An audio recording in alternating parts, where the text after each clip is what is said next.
भोपाल में union carbide हादसे के पीड़ितों के 4 संगठनों के तरफ से आज हम ये कहना चाहते हैं कि अभी हाल में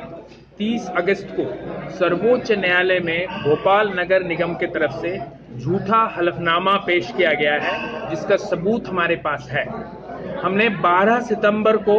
प्रदेश के मुख्य सचिव को इस बारे में शिकायत की है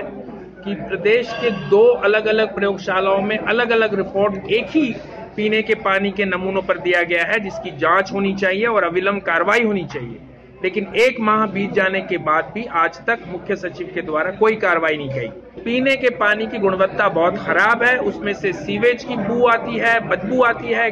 बहुत देर तक खराब पानी निकलता रहता है। इस पर हमारे द्वारा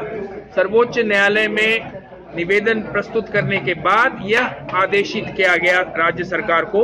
कि पीने के पानी के नमूनों की भी जांच किया जाए। इसी क्रम में दिनांक 10 अगस्त को भोपाल नगर निगम के कर्मचारियों द्वारा 42 बस्तियों से पानी के नमूने इकट्ठे किए गए एवं उसी दिन उन्हें लोक स्वास्थ्य यांत्रिकी विभाग के श्यामला हिल स्थित राज्य अनुसंधान प्रयोगशाला में जांच के लिए दिया गया। उन जांच के नमूनों में पाया गया कि 70% से अधिक नमूनों में फीकल कोलीफॉर्म मौजूद है, यानी कि कुल मिलाकर के लोगों को मल जल पिलाया जा रहा है।